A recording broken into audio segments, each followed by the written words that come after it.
Hey, what's up guys, it's me your boy Orban Kazday back here with another brand new video and I hope you guys are having a great day. So I'm here to give my Hungarian Grand Prix driver rating. So without any further ado, let's get right into the video guys. So starting off with our race winner, Max Verstappen. Well, I'm gonna give him a 9 out of 10.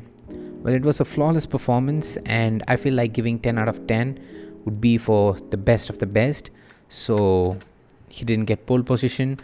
So I'm gonna give him 9 out of 10. Nonetheless, a very good score. And moving on to his teammate Sergio Perez. Well, starting off the weekend with a crash, moving on qualifying P9, recovery to P3, podium position. So I feel like I'm gonna give Sergio Perez a 8 out of 10. Well, I'll explain why. Because Hungary is a track that is claimed to be hard to overtake, and considering the circumstances, the kind of moves that he put and how competitive the field actually is, it's actually a pretty good race from Sergio Perez. So I'm gonna give him a 8 out of 10 for that recovery. And for Lando Norris, next I'm gonna give him a 10 out of 10. Well, I feel like he maximized on what he had underneath him. He absolutely did everything in his power. Qualifying P3, he managed to one-up his position to finish P2 and holding off a Red Bull. I mean, that is a brilliant performance, and I'm gonna give Lando Norris a 10 out of 10. So moving on to his teammate Oscar Piastri. Well, I'm gonna give Oscar a 8 out of 10. He qualified P4.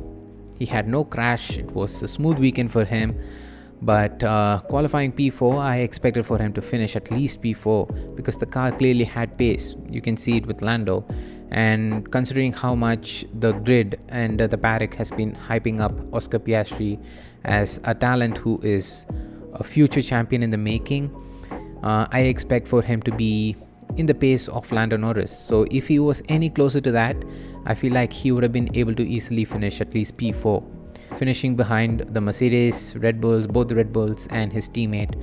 So I feel like I'm gonna give him 8 out of 10. So moving on to Lewis Hamilton, I'm gonna give him 9 out of 10. A brilliant qualifying performance. The Saturday, the final run in Q3 was very much reminiscent of watching the old school Lewis Hamilton, who just puts down that brilliant, unbelievable pole lap. I mean, getting pole position ahead of Red Bull, which is considered as the most dominant car and hard to beat. He managed to qualify for pole position ahead of both the Red Bulls, though he edged out Max Verstappen by by 33 thousandth of a second. Still, he managed to do it on a car that is inferior to Red Bull. So major props for that. Though he lost race positions very quickly, falling down to P4, he managed to hold on to P4. I feel like realistically that's where the Mercedes is at. I feel like Mercedes this weekend was the third fastest car, the fastest being the Red Bull, followed by the McLarens, then the Mercedes. So I feel like finishing P4, he got the pole position. So a high moment for Mercedes for this season has to be the pole position at Hungary. So for giving all those kind of moments and actually finishing P4 and not worse than that, I'm gonna give him 9 out of 10. So moving on to his teammate George Russell. Well, I'm gonna give him 8 out of 10.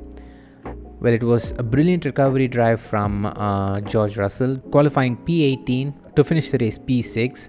A brilliant recovery stint from George Russell at the Hungarian Grand Prix. Clearly shows that he clearly had the pace to, get into Q2, but it was unfortunate circumstances. He got hit by traffic, but I also feel like he should have been able to put down a more competitive lap with that Mercedes if he had pace. So for that reason, I'm gonna give him 8 out of 10. So moving on to Charles Leclerc. Well, I'm gonna give him 7 out of 10. Qualifying was actually pretty good. He qualified P6 and he effectively finished the race P6 as well on track. But with this, even with the Ferrari pit stop fumble nothing new. For anyone who even started watching Formula 1 since 2022, I feel like at this point they know what to expect out of Ferrari, at least with the pit stops. So even with that slow delayed pit stop, he managed to finish the race P6 on track, exactly where he started the race from. But he made the mistake of speeding into the pit lane, getting hit by the 5-second penalty, which pushed him down to P7. Yeah, for that I'm gonna give Charles Leclerc a 7 out of 10.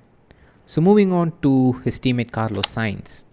Well, he got knocked out in Q2, which was the first time this season for him to not enter Q3. He qualified P11 to finish the race P7 or P8.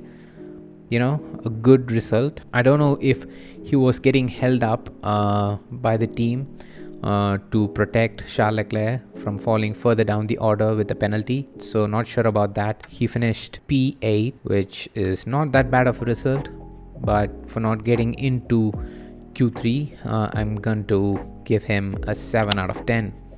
So moving on to Fernando Alonso now. Well, he has been really hyping up the Hungarian Grand Prix to be the race in which he could seize a race win with Aston Martin.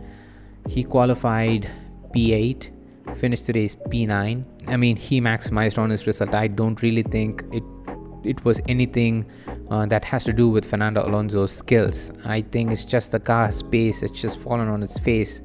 And it's sad that, as Aston Martin starts getting closer to the tracks in which it could perform really well, the car's genuine pace has just fallen off a cliff, or either the rest of the grid have caught up to the Aston Martins or even surpassed them. And it's sad that Aston Martin couldn't keep up with the development race with the rest of the grid. But, a flawless drive from him. I'm going to give him a 8 out of 10. So moving on to his teammate Lance Stroll. Well, he got knocked out in Q2. He started the race P14, finished the race P10. I'm gonna give him a 7 out of 10. Well, naturally he moved up in the race. He didn't lose any positions, so he actually managed to scrape a point out of this race. So I'm gonna give him 7 out of 10 for the Hungarian Grand Prix. So moving on to Alex Albon. Well, do I really have to even think about what I want to give him? I'm gonna give him a straightforward 9 out of 10. Well, getting into the points around Hungaroring, which is not a straight line speed oriented track other than the sector 1, he managed to finish the race P11, just a place behind where he could score points. So a brilliant drive, though the qualifying didn't really go his way. He qualified P16. He managed to move forward in the race on a car that is expected not to suit the Hungaroring. So for that performance, I'm going to give him a solid 9 out of 10. Moving on to his teammate. Well, another lackluster performance from Logan Sargeant.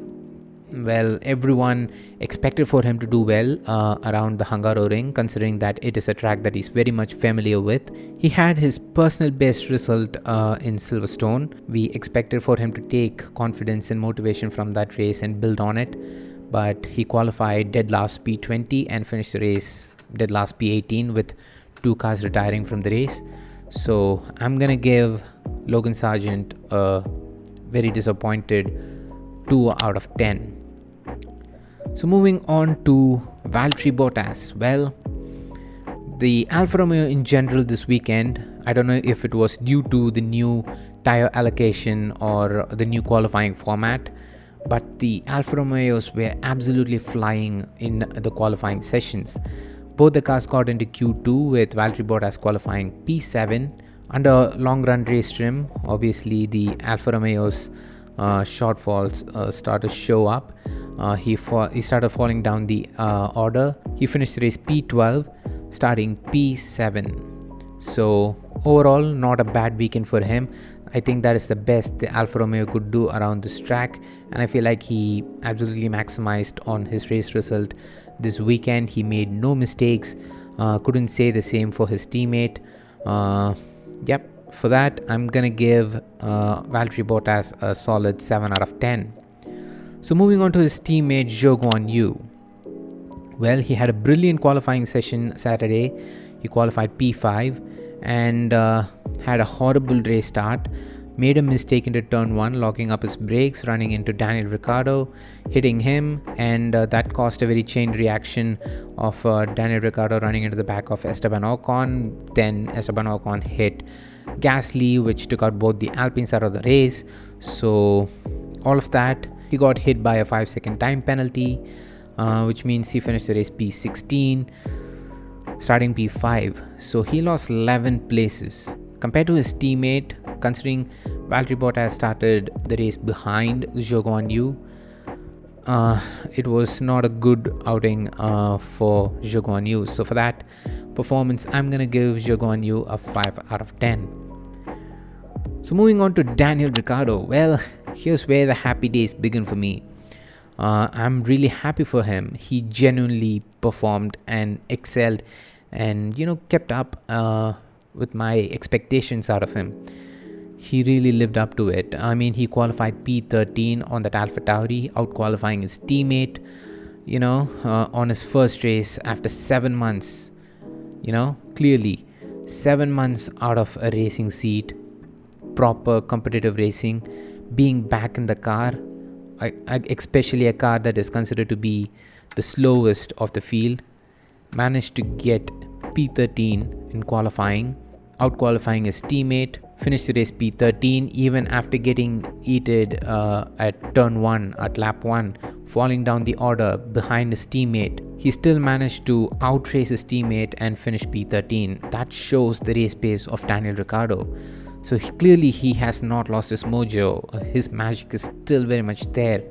So I feel like already the top teams or any team on the grid have already started to notice Daniel Ricciardo, and his performance from here on is going to be watched keenly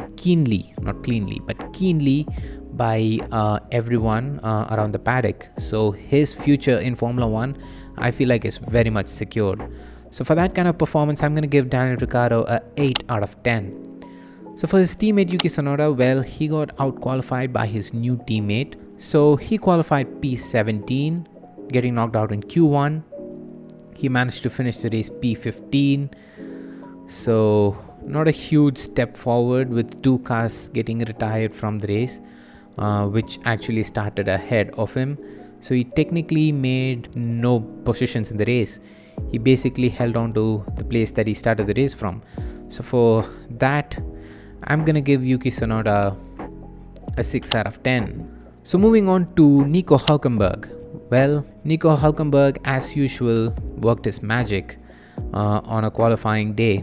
He always managed to squeeze out the absolute performance out of that Haas. I mean, I don't know what he does. His magic is just something else. And I genuinely hope that, just like Daniel Ricciardo, I hope Nico Hülkenberg can get a much more competitive team or a competitive seat in which he can really shine, at least at this point in his career. I feel like Haas right now is just wasting a brilliant talent. And Nico Hülkenberg getting into Q3, qualifying P10, that is the best. That is the best part of the Haas. Under a long run race trim, the race pace is not there, and the Haas, the tire degradation is just too severe that the Haas is just inevitable. It's just gonna fall down the ladder.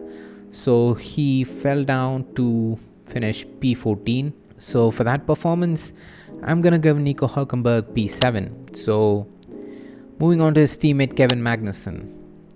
Now, Magnussen qualified P19 for the race, getting knocked out in Q1, and he finished the race P17. Again, he gained no positions in the race. It's with 2 cars being retired in the race, so technically he didn't gain any position. So it's kind of a mediocre to a bad to a poor performance from Kevin Magnussen. So for that, I'm going to give Kevin Magnussen a 4 out of 10. So moving on to Pierre Gasly. Well, for the Alpine Dios, I can't really judge their performance in the race because they didn't really have a race. All they managed to do in the race was to get to the first corner. So I'm going to give my rating for them depending on their qualifying performance. So for that, it was pretty straightforward. I'm going to give Gasly a 5 out of 10.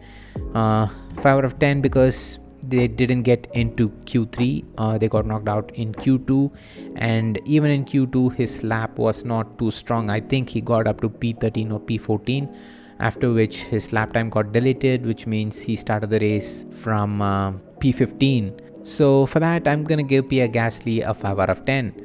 Meanwhile, for his teammate Esteban Ocon, he also got knocked out in Q2, but he actually managed to get a lap in, out qualifying his teammate. He qualified P12. So for that, I'm gonna give Esteban Ocon a 6 out of 10. So yes guys, that would be it. That is my driver rating for the Hungarian Grand Prix weekend. I hope you all enjoyed, and let me know in the comment section on what is your driver rating for the Hungarian Grand Prix. I'm excited to know. So with that being said, I would like to wrap up this video guys. I hope you all enjoyed. If you did, make sure to hit that thumbs up button, and don't forget to subscribe to the ALBON YouTube channel if you haven't already. Also hit that bell icon and turn on all notifications so you get notified whenever I upload a brand new video.